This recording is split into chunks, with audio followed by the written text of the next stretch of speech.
আজকের এই প্রীতি ফুটবল খেলা ইতিমধ্যে যে আকর্ষণীয় ফুটবল খেলা তারা উপহার দিয়েছে, যার জন্য খেলোয়াড় এবং আয়োজকদেরকে ধন্যবাদ জানাই, অভিনন্দন জানাই। সত্যিকারে এখানে আমাদের খেলার মাঠের যে সমস্যা, সেই কারণে কিন্তু আজকে এখানে খেলার আয়োজন।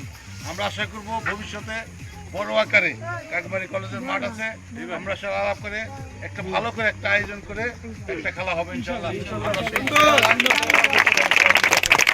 আমি যে কথা সবসময় বলে থাকি, আসলে আজকের ছাত্র আগামী দিনে সমাজ এবং দেশের নেতৃত্ব দিবে, যুবকরাই আগামী দিনে সমাজের নেতৃত্ব দিবে। সকলকেই ঐক্যবদ্ধ থাকতে হবে। খেলাধুলায় বারে বার মাদক ছেড়ে খেলতে চল। আজকে যদি মানুষ সুস্থ দেহ সুস্থ মন, খেলাধুলার বিকল্প নেই। তেমনইভাবে আমরা মাদক মুক্ত যদি থাকতে পারি তাহলে সমাজটা পরিবর্তন হবে, নিজে ভালো থাকবো, সকলকেই ভালো রাখবো। আজকে দেহ যদি ভালো থাকে, মন যদি ভালো থাকে, তাহলে কি পরিবারও কিন্তু ভালো থাকবে।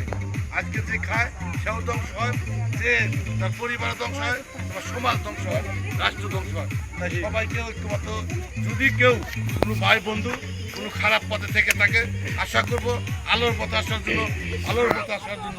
কারণ সরকার, বর্তমান সরকার কিন্তু মাদকের বিরুদ্ধে জিরো টলারেন্স ঘোষণা করছে। সেই জায়গায় আমরা সকলকে এই সমাজটাকে ভালো করার জন্য, এগিয়ে আসার জন্য আর কথা বাড়াতে চাই না। এই খেলায়, আজকের খেলায় দুই দলে অনেক সুন্দর খেলা উপহার দিয়েছে।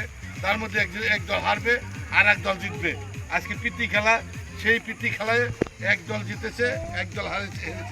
আজকে যারা জিতেছে তাদের জন্য শুভকামনা রইল, আগামী আজকে যারা হারিয়েছে তাদের জন্য শুভকামনা রইল।